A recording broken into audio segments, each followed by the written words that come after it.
One of the greatest joys in life is getting a bang for your buck. So today I want to show you some of the art tools that I use that cost under $10 that are actually useful and aren't garbage. And I want to show you a bonus hack at the end of the video that will save you a few hundred, if not $1,000. So let's start with this one. This is a desk mirror, which is something that I use for gathering reference. It's a tool that you will find on the desks of many animators because it's especially great when you're trying to draw people. It's especially great for gathering reference for facial expressions and hands, both of which I have extra trouble with. Of course, you could always pull out your phone and use the front camera as an alternative. You could even set a timer and take some pose reference photos of yourself. I find that not many artists do this, even though we all have phones in our pockets, and having reference that is so specific to what you want can be invaluable. Having said that, I do find the immediacy of a mirror to be much easier to use. It's quicker to just look over and do jazz hands at the mirrors before returning to my drawing. This is one of my favorite tools to use, and it's completely free.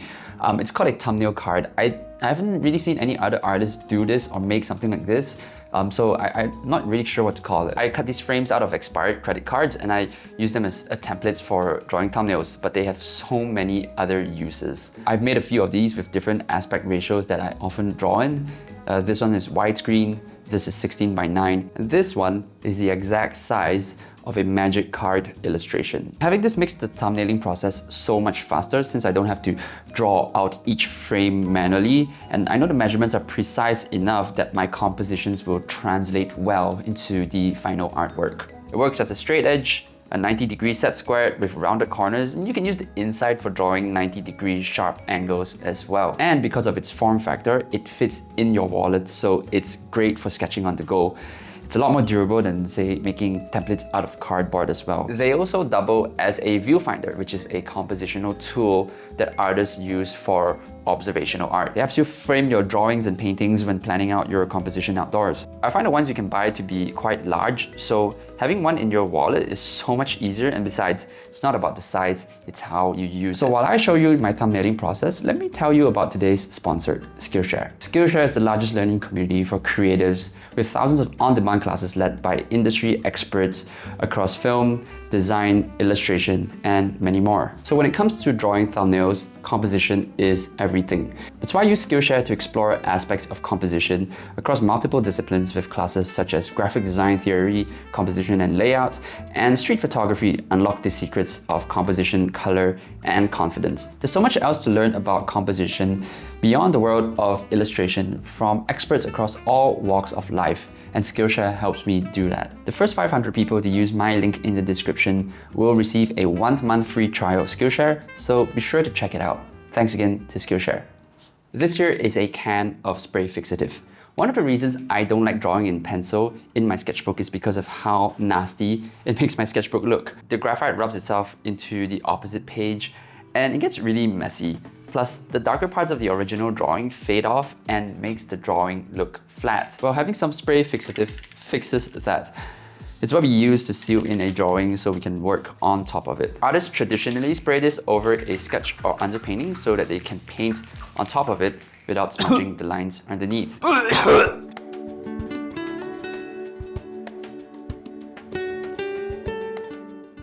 It's also great for sealing in graphite or charcoal drawings so they don't smudge and make a mess when you're storing them, or in our case, inside a sketchbook. Now, if you don't have access to a fixative like this, hairspray can also work in a pinch. The sprayed particles aren't as fine as the regular kind of spray fixative, so the coverage is less even, but in the event of an emergency, you can always pay a visit to the drugstore. Just make sure to get one with a matte finish.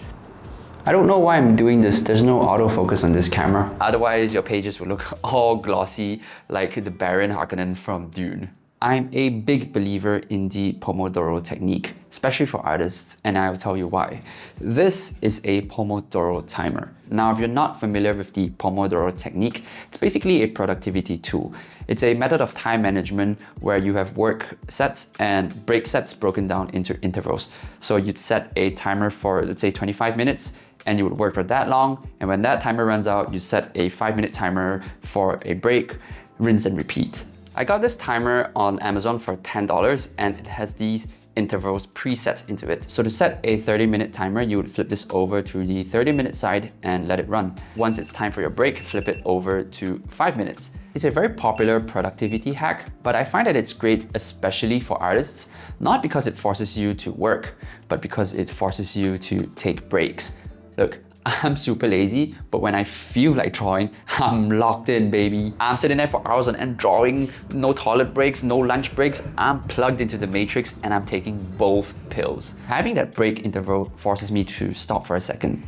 It's a reminder to stretch, get some water, and just reset myself physically. That's done wonders for my posture, my back pain, and my wrist pain. It's also nice to just reset your eyes for a bit, you know what I mean?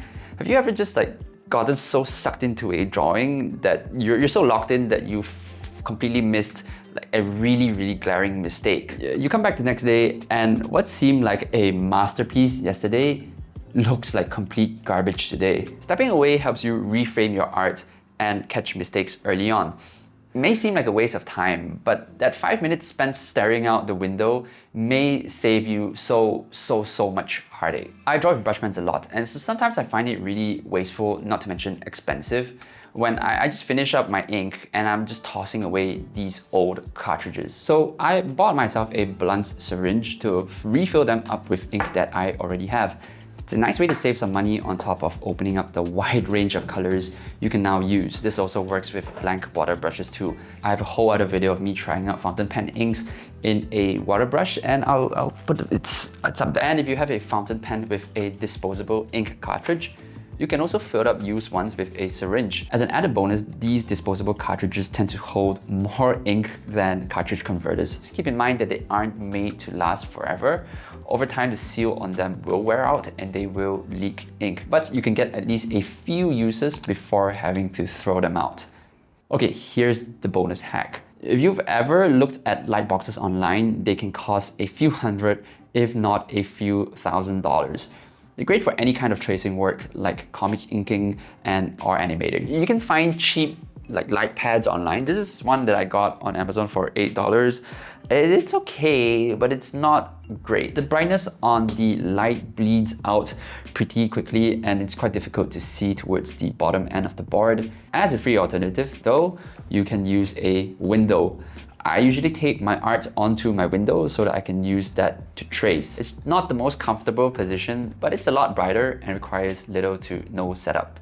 It's also free as long as you have tape at home. And I can leave it there and work on it for days without it taking up space on my desk. As a less free alternative, if you have a glass table, you can always take a lamp and shine it from below, and voila, you have a light table. This is a commission that I did for an album cover and I wanted the line art to be traditionally inked.